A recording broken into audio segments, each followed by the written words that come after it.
Hello everyone, welcome to my new blog. আশা করি সবাই ভালো আছেন, আমিও ভালো আছি। আজকে আমি আমাদের গ্রামের বাড়ি থেকে আপনাদেরকে আমার ব্লগে ওয়েলকাম করছি। সবার আসা যাওয়ার জন্য এইটা একটাই রাস্তা, একদম আমাদের বাগানের মাঝখান দিয়ে চলাচলের জন্য একটাই রাস্তা। তো আমের সিজনের সময় কিন্তু এখানে প্রচুর পরিমাণে আম হয়। এটার পুরো চারপাশে আম বাগানের মাঝখানে আমাদের বাড়ি। তো এইটার মাঝখান দিয়ে আমরা হেঁটে যাচ্ছিলাম। আমরা দুপুরবেলা ঘুরতে বের হয়েছি, একটু দাদুর বাড়ি যাব। এখানে আমার ভাই, আমার ভাইয়ের ছেলে সবাই মিলে বের হয়েছি, কারণ আমি প্রাইভেট কার চালাইতে পারি না। প্রাইভেট কার বলতে এখানে আমাদের ছোট বোটগুলোকে বোঝাচ্ছি, যেগুলো আমাদের গ্রামে মনে করবেন যে এখানকার প্রাইভেট কার। তো এই তো আমরা ঘুরতে বের হয়ে পড়ছি। আমাদের গ্রামের রাস্তাঘাট তো দেখতেছিনি, উঁচা নিচা এই আর কি। যখন পানি শুকানোর সময় এরকম হয়, আবার ভরা পানিতে এটা পুরাটা পানি ভরা থাকে। তো পানি শুকানোর সময় এমন দেখা যায়। গ্রামে আসলে আমি একদমই বসে থাকি না বাসায়, কারণ গ্রামে আসি আমি 2-3 দিনের জন্য। প্রচুর পরিমাণে ঘুরতে থাকি, একদম কালো হয়ে যায় ঘুরতে ঘুরতে রোদে। তো এখানে আমার সাথে আমি 2টা পার্টনার আনছিলাম ঘোরার জন্য ঢাকা থেকে। তো এই জন্য আমরা ঘুরতে বেরিয়েছি, ওদেরকে একটু আমার এলাকাতে ঘুরে দেখাবো, আমার দাদুর বাড়ি যাব দাদু দাদিকে দেখতে। তো এই তো এটা আমার ভাই, ভাইয়ের ছেলে। এখানে আমরা আমাদের বোটে করে ঘুরতে বের হয়েছি। ওরা যেহেতু রাঙামাটি মেইন টাউনে বড় হয়েছে, গ্রামের পরিবেশটা তেমন একটা পায়নি ওরা। এই জন্য আমি আমার সাথে করে আনছিলাম ওদেরকে গ্রাম দেখানোর জন্য। তো এই তো আমি আমার ভাইয়ের ছেলেকে কোলে নিয়ে বসে পড়ছি। আমরা রওনা দিয়ে দিলাম। মেইনলি যাব আশেপাশের এলাকায়। আমার দাদুর বাড়ি একটু ভিতরের দিকে, এই জন্য বোটে করে যেতে হবে। আর আমাদের এক পাড়া থেকে আরেক পাড়ায় যেতে হলে এখানে যেমন প্রাইভেট কার, বাইক, তারপরে বাস ইউজ করে। আর আমাদের এখানে বোট, নৌকা এগুলো ইউজ করে, কারণ আমাদের চারদিকে পানি আর পানি। প্রত্যেকটা দ্বীপে দ্বীপে দ্বীপে বাড়িগুলা। এই জন্য আমরা বের হয়ে পড়ছি আমাদের বোট নিয়ে। এরপরে বোট থেকে আমরা আবার নেমে আবার নৌকা নিয়ে ঘুরবো।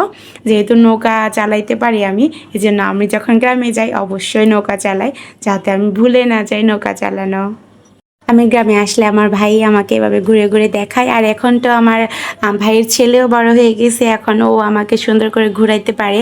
ও এখন নৌকা চালাইতে পারে, দেখতেছেন অনেক ছোট।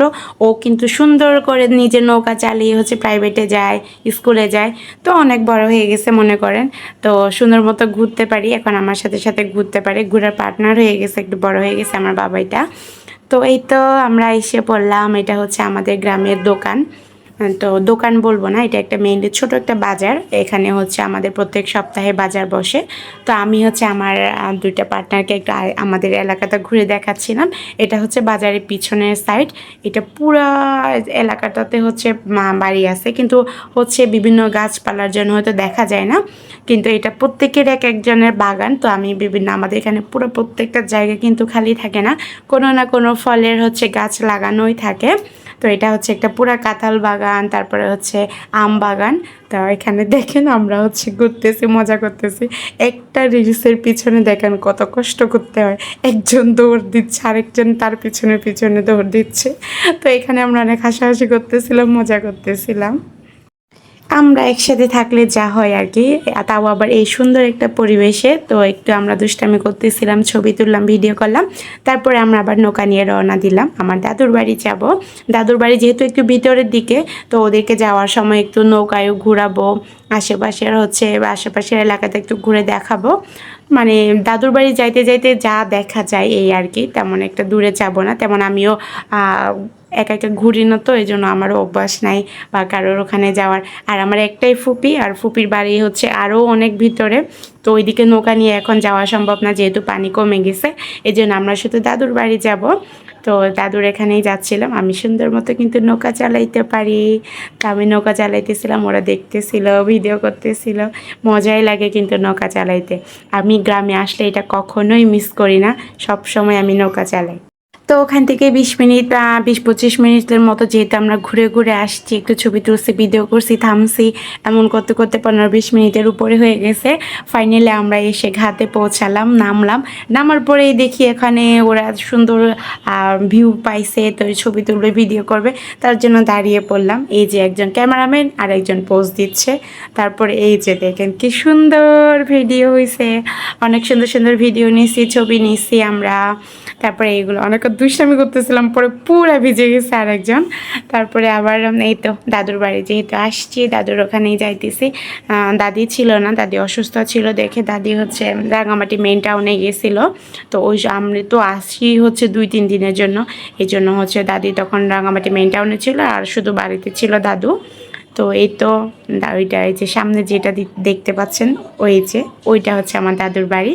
তো এই তো আমরা চলে আসছি বলতে গেলে, এটা হচ্ছে দাদুর বাড়ির সামনের যে ভিউটা, এটা অনেক বড় একটা আম গাছ, এখানে কিন্তু আমের সিজনে প্রচুর আম হয়। তারপরে এই তো উঠতেছিলাম আমরা দাদুর বাড়ি। আর দাদুর বাড়ির আশেপাশে যা দেখবেন, এই যে দেখেন এখানে মিষ্টি কুমড়া বড় হচ্ছে, মিষ্টি কুমড়ার শাক, তারপরে লাউ শাক, তারপরে এখানে হচ্ছে লাল শাক, অনেক কিছু অনেক ধরনের সবজি হচ্ছে দাদি চাষ করে, মানে নিজেদের খাওয়ার জন্য সুন্দর মতো ওরা নিজেরাই হচ্ছে খেতে পারে। এখান থেকে অনেক ধরনের সবজি চাষ করে রাখে, এখানে যে বরবটি অনেক কিছু, এখানে হচ্ছে আর লাউগুলো অনেক বড় বড় লাউ ঝুলতেছিল, এখানে পুরো একটা ছাউনির মতো দিয়ে দিছে দাদি। তো এটাতে সুন্দর মতো লাউ হয়, ওনারা লাউ শাকও খেতে পারে আবার লাউও খেতে পারে, লাউও বড় হয়। আসলে গ্রামের হচ্ছে বাড়ির আশেপাশে বিভিন্ন সবজি লাগানো থাকে, ওখান থেকেই নিজেদের হচ্ছে খাওয়ার মতো হয়ে যায়, তেমন একটা সবসময় বাজার করা লাগে না। এই জিনিসটা আমার অনেক বেশি ভালো লাগে। গ্রাম মানেই অন্যরকম সুন্দর, দেখেন গ্রামে আসলেই ভালো লাগা কাজ করে একটা অন্যরকম। তারপরে বাড়ির উঠানে দেখলাম দাদি অনেক সুন্দর সুন্দর মরিচের গাছ লাগিয়েছে, এখানে বোম্বাই মরিচ হয়েছে, তারপর মানে অনেক ধরনের গাছ। আমার দাদি কিন্তু বৃক্ষপ্রেমী, ওখান থেকে আমার বাবাও হয়েছে বৃক্ষপ্রেমী, আবার আমি হয়েছি বৃক্ষপ্রেমী। তো এরকম আর কি, আমার দাদি কোনো ধরনের ফল ফুল মানে বাদ দেয় না, গাছ লাগায়। আর এখানে দাদু দেখেন খাওয়ার জন্য সুন্দর মতো একদম ফ্রেশ টাটকা ঢেঁড়স ছিঁড়ে আনছিল। তারপরে আবার দাদু এই যে আমাদের জন্য তক পাতা ছিঁড়ে দিচ্ছিল, যেহেতু আমি তক পাতা অনেক পছন্দ করি। তো দাদু হচ্ছে নিজে গিয়ে তক পাতাগুলো ছিঁড়ে আনতেছিল আমাদের জন্য, যাতে আমি যাওয়ার সময় নিয়ে যেতে পারি। আমি দাঁড়িয়ে দাঁড়িয়ে দাদুকে ভিডিও করতেছিলাম আর সামনের ভিউটা দেখতেছিলাম, জাস্ট জোস। তারপরে এই যে আমরা ত্বক ফলের সাথে অনেকগুলো ছবি তুললাম, ভিডিও করলাম, যেহেতু লাল করে সুন্দর করে দেখা যাচ্ছিল। তারপরে আমরা রওনা দিয়ে দিলাম, সাথে নিয়ে নিলাম দাদুর ছিঁড়ে দেওয়া সেই ত্বক পাতাগুলো। তারপরে আমরা ওগুলো নিয়ে রওনা দিয়ে দিলাম, যেহেতু আমরা আরেকটু আশেপাশে ঘোরাঘুরি করব। আমার গ্রামের ভিডিও কেমন লাগলো অবশ্যই জানাবেন কমেন্টস করে please. Thank you for watching this video.